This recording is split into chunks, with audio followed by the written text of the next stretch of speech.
Kottachery service സഹകരണ bank കാർഷിക മേഖലയിലെ തുടർ പ്രവർത്തനങ്ങളുടെ ഭാഗമായി വൻപയർ കൃഷിക്കായുള്ള വിത്തിടൽ നടന്നു. വൻപയർ കൃഷി കൂടുതൽ വ്യാപിപ്പിക്കുന്നതിന്റെ ഭാഗമായി കഴിഞ്ഞ വർഷം കൃഷി ചെയ്ത വേലാശ്വരം വയലിലാണ് ഇത്തവണയും വിത്തിടൽ നടന്നത്. കോട്ടച്ചേരി സർവീസ് സഹകരണ ബാങ്ക് കാർഷിക മേഖലയിലെ തുടർ പ്രവർത്തനങ്ങളുടെ ഭാഗമായി വൻപയർ കൃഷിക്കായുള്ള വിത്തിടൽ നടന്നു.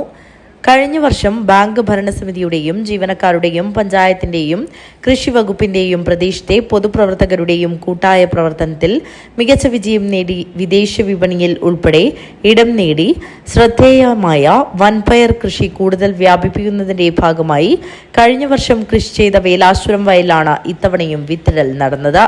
ഉത്സവാന്തരീക്ഷത്തിൽ നടന്ന ചടങ്ങ് ബാങ്ക് പ്രസിഡന്റ് എം രാഘവൻ ഉദ്ഘാടനം ചെയ്തു.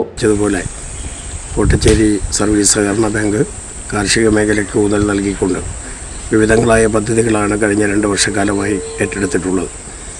ആ പദ്ധതികളിലെല്ലാം ഒരുപക്ഷെ മുമ്പെങ്ങുമില്ലാത്ത വിധം കാർഷിക മേഖലയിൽ നല്ല ഇടപെടൽ നടത്തുകയും എല്ലാ ബിസിനസ്സുകളും ലാഭകരമാക്കി മാറ്റുകയും ചെയ്യുന്ന ഒരു സ്ഥിതിയാണ് വർത്തമാനകാലത്തുള്ളത്.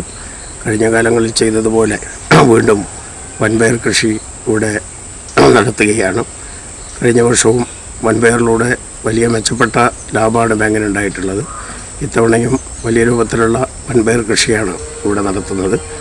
വർത്തമാനകാലത്ത് സഹകരണ മേഖലയിൽ കൂടുതൽ ഊന്നൽ നൽകേണ്ട മേഖല കൃഷിയാണെന്ന് കണ്ടെത്തുകയും അതിൻ്റെ അടിസ്ഥാനത്തിലാണ് വ്യാപകമായ കാർഷിക വൃത്തിയെ ആശ്രയിക്കാൻ bank തയ്യാറായിട്ടുള്ളത്.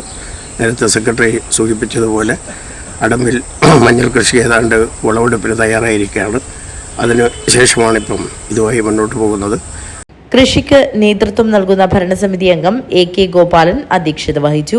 Ajanur panchayat president T ശോഭ, നിയുക്ത പ്രസിഡന്റ് V തുളസി എന്നിവർ മുഖ്യാതിഥികളായി.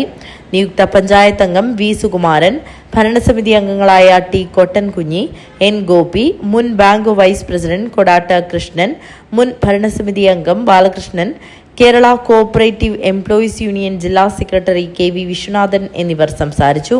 ബാങ്ക് സെക്രട്ടറി VV ലേഖ സ്വാഗതവും ബ്രാഞ്ച് മാനേജർ NV ബിന്ദു നന്ദിയും പറഞ്ഞു. News bureau, Kanhangad.